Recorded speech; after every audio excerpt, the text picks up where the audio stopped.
On the phone right now is the lead attorney representing the Botham John family is Lee Merritt. What's up, homie? How you doing? Fred, how's it going, man? Man, okay. So the witness, um, what is that all about? Joshua Brown was Joshua murdered Brown, the Friday Joshua night. Brown murder. Lee Merritt, you're representing the family. They've asked me to investigate what happened. Obviously, they're not going to trust law enforcement to look on in this independently, and so we're performing our own investigation through our office. His testimony was crucial to convicting Amber Geiger. It was. Amber Geiger's defense was that she was acting as a police officer for someone she believed to be a suspect. She gave him lawful commands that he refused to comply to.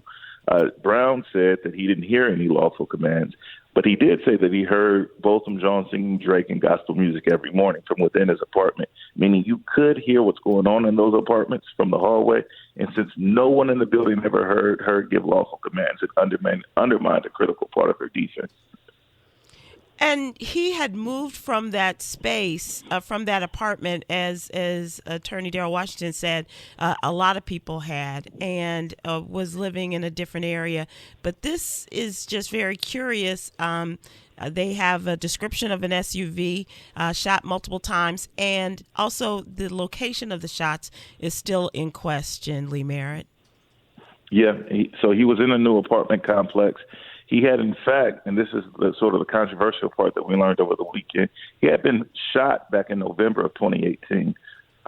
He was in a club with some friends called Dallas Cabaret, and he was shot in his foot. Someone else was killed. A lot of people believe that he, including himself apparently, that he was the target of that shooting, and he was afraid that somebody might come back and try to finish the job. Well, how will this affect the appeals or the appeal case for Amber Geiger or your civil lawsuit? And So by the way, you are doing a civil lawsuit, right? that's right. We filed a civil lawsuit last year. It was stayed pending the outcome of the criminal trial. We will file a motion to lift the stay now. He would have been one of the first witnesses we called. Not only was he, not only was his emotional testimony from the stand important, but he provided some of the facts and context. Part of what we need to establish is that Amber Geiger at least believes she was acting as a police officer, and he would have been able to establish that and give us some and again undermine her defense that she tried in the criminal trial. So how's He's that no going to longer affect the that he's not going to be there to testify? How's right, that going to right. affect him? So in the criminal appeal trial, just let's say from the appellate standpoint, his testimony is already on record. It was subject to cross examination. You can get it into any new trial. So that testimony is still admissible. It is not admissible in the civil trial. We will have to bring that evidence in through another witness. And the loss, you will be able to just take his testimony as a part of it for the record in the appeal.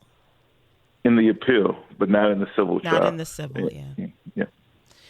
A lot of conspiracies about all of this. Are you hearing this as well? And can any of those conspiracies be founded, or are they kind of not legitimate at this time regarding the murder of Joshua Brown? They have not been validated. The conspiracies that maybe law enforcement was involved, they haven't been validated by any evidence. They've been supported by the sheer proximity to the trial and the controversy of a lead witness being killed shortly thereafter. I think they should be taken seriously. I think they should be investigated by someone other than the Dallas Police Department. I think the city owes it to the people to restore trust, to bring in the FBI, even bring in the Dallas Sheriff's Department, because whether they like it or not, the Dallas Police Department is implicated in this case. Whether there's any evidence of it or not, they're implicated in it, and people are not going to rely on any conclusions they reach in their investigation. It is it's just a sad tale that just continues, even beyond the legal aspect from the courtroom. Just a sad tale. And when you were quoted in the stories over the weekend, Lee Merritt, it was as if you were telling his story as well, because he was fearful, not just as a witness in the trial, but also just as a black man on the streets of the city of this country. That's right. So we get it on all sides. We have to protect ourselves from the streets because our communities are subject to more violence than most communities because of the amount of drugs and guns and poverty in our communities. And then we have to protect ourselves from the state as well because, as this trial shows, we are subject to brutality and deadly force in numbers, some double, some triple, our white counterparts. Wow.